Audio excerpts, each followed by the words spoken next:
Isä meidän, joka olet taivassa. Niin, Kuka puhuu? Älä häiritse minua. Minä rukoilen. mutta sinä puhuit minulle. En minä puhunut kenellekään. Minä rukoilen. Rukous on puhetta minulle. Tässä minä olen. Minä haluan kuulla rukouksesi. Äijää. No, minä sitten jatkan. Pyhitetty olkoon sinun nimesi. Pysähdy.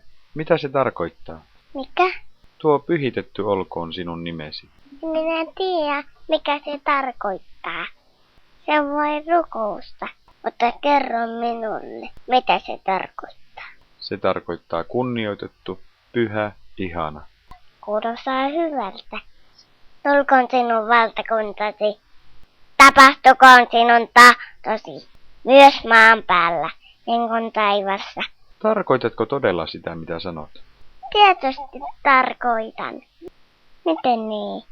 Oletko sinä tyytyväinen, vaikka et saisikaan aina sitä, mitä toivot? Haluatko todella, että minun tahtoni tapahtuu maailmassa? Entä ne monet kerrat, kun olet kiukutellut vain siksi, ettei kaikki mene mielesi mukaan? Mutta äiti sanoo, 3-vuotiaalla saa olla uhma-ikä. Anteeksi, luulin, että rukoilit minun tahtoni tapahtuvaksi. Jotta se tapahtuisi, sen täytyy alkaa niistä, jotka rukoilevat sitä, kuten esimerkiksi sinusta. Voihan Pentti, minun pitää yrittää olla kiltimpi. Hyvä, minä olen ylpeä sinusta. Mutta Jumala, nyt minun pitää päästä loppuun. Tämä menee liian pitkään. Anna meille tänä päivänä joka päiväinen leipämme. Anna meille syntimme anteeksi, niin kuin mekin anteeksi annamme niille, jotka olette meitä vastaan rikkoneet. Entäs Anni? Minä haluan puhua Annista. Anni ei ole enää kiva kaveri. Hän rikkoi minun leluni.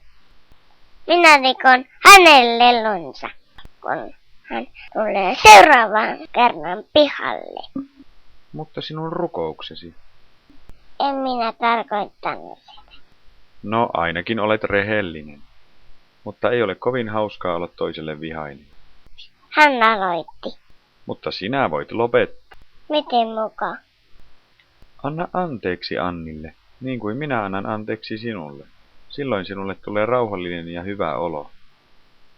No hyvä on. Annillakin on varmaan paha mieli, kun rikkoi leluni.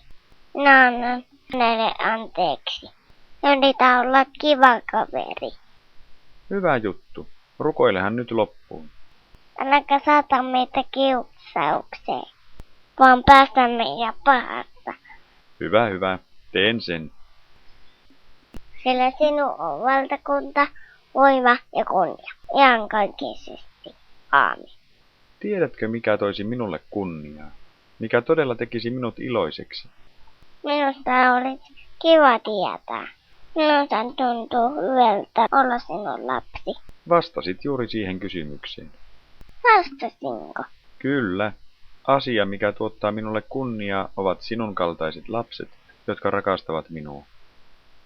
Sinä voit aina rukoilla minua ja luottaa siihen, että pidän sinusta huolta. No hyvä. Nyt voin ruveta nukkumaan. Hyvää yötä, Jumala. Hyvää yötä.